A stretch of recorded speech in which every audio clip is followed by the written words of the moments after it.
Welcome back to the Deep Dive. Today, we're digging into something really special. We've got sources on artifacts. Well, artifacts so ancient, so well preserved, they almost feel like they shouldn't exist.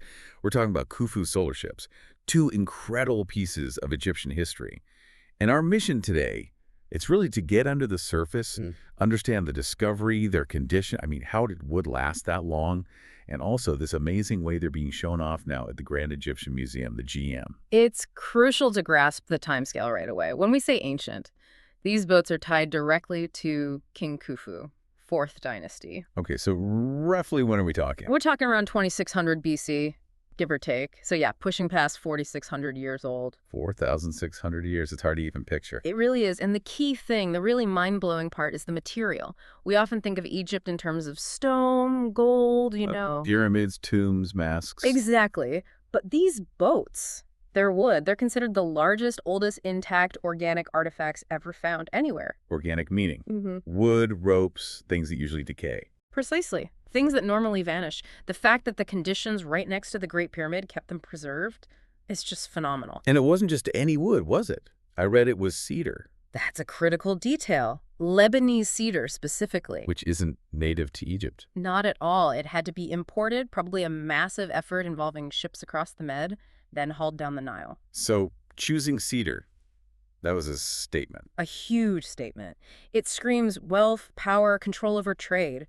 Using this incredibly expensive imported wood for these, well, we'll get into what they were for, but dedicating it to these vessels shows how vital Khufu's journey to the afterlife was considered. Okay, let's dive into the first boat then. That's the one most people might know, right? It had its own museum near the pyramid for years. Yeah, the famous one. Displayed since the 60s, I think. And found. How was it found again? In 1954. That's right, 1954, in this sealed pit right beside the Great Pyramid. But here's the amazing part.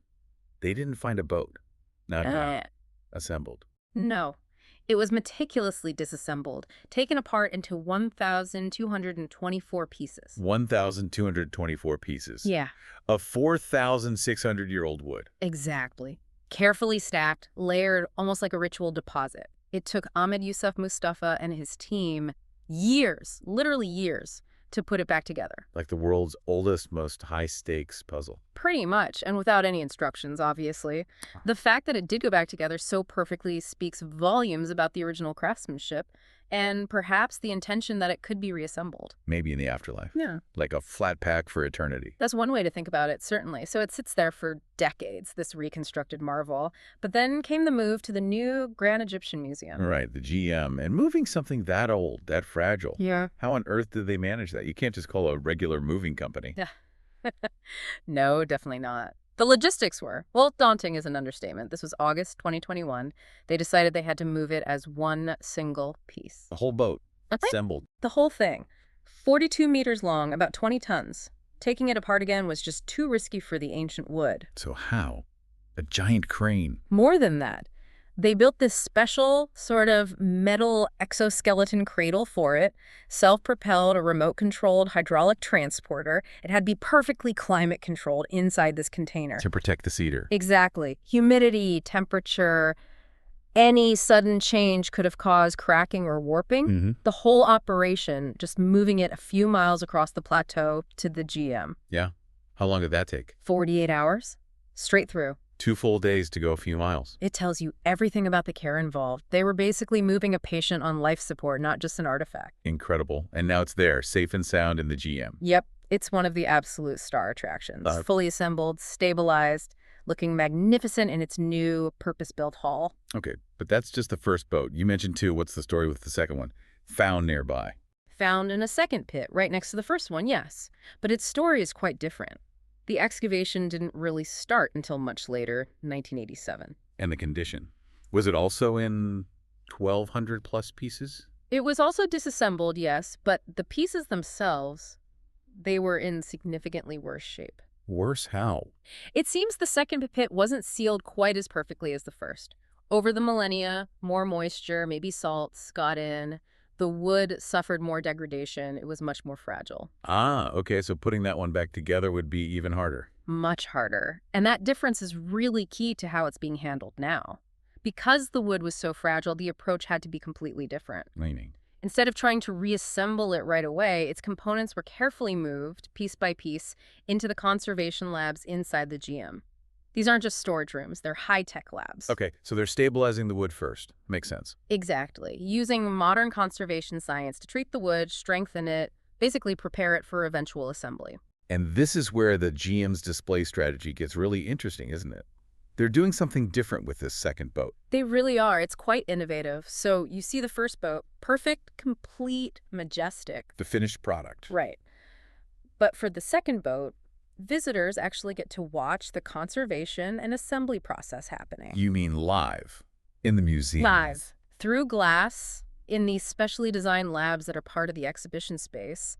You can see the conservators working on the pieces, cleaning them, treating them, slowly putting this other ancient vessel back together. Wow, that's brilliant. You're not just seeing history, you're seeing the process of saving history. Exactly. It turns the painstaking, often hidden work of conservation into a living exhibit.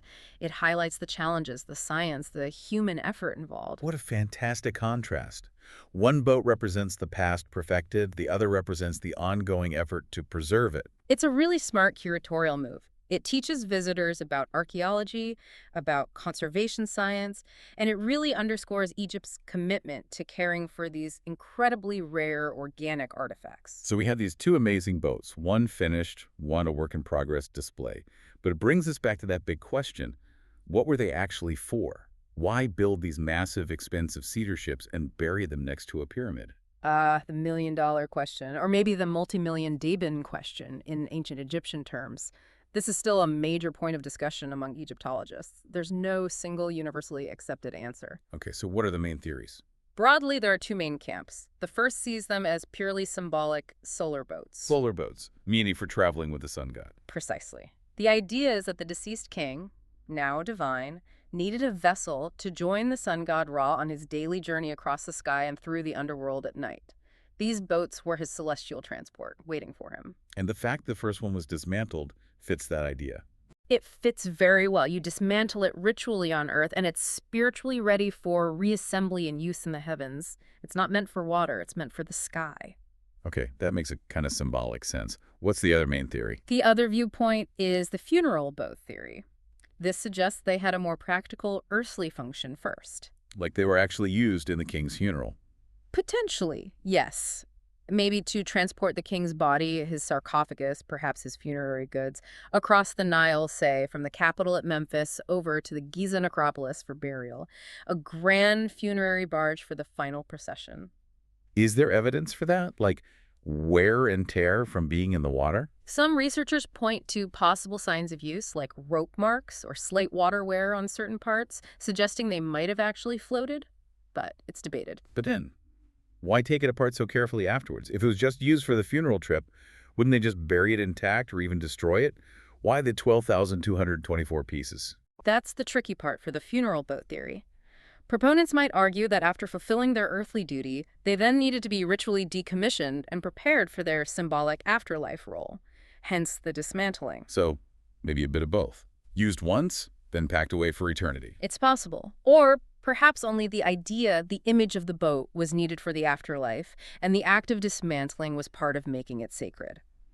What everyone agrees on, though, is the sheer effort and expense that imported cedar, again, shows these boats were absolutely central to whatever rites were happening, whether carrying Khufu's body or just his soul. Okay, so wrapping this up for you listening, we've looked at Khufu's solar ships. Two absolutely monumental artifacts, over 4,600 years old, made from imported Lebanese cedar, the oldest large wooden things we have, basically. Incredible survivors. And the Grand Egyptian Museum has created this amazing double act. You see the first boat, restored and stunning, and then you get this unique window into the live restoration of the second boat, a finished masterpiece alongside a masterpiece in the making. But that central mystery lingers. Solar boats for the sun god's journey, or funeral boats for the king's last rites on Earth. And maybe here's a final thought to chew on, connecting back to their condition. We have these two boats, arguably the oldest and largest organic artifacts of their kind. Does the fact that one was found deliberately, perfectly disassembled into 12,224 pieces, while the other was left in a poorer state, does that maybe lend a bit more weight to them being primarily symbolic? Objects intended for eternal use in a non-physical realm, rather than just functional transport that got buried. The meticulous dismantling of one versus the decay of the other, implying different intentions, perhaps. It makes you wonder, doesn't it? Were they purely for the soul's journey, making the careful packing of Boat 1 essential, while Boat 2, perhaps less ritually crucial, suffered more from time? It's just speculation, but it adds another layer to thinking about their purpose.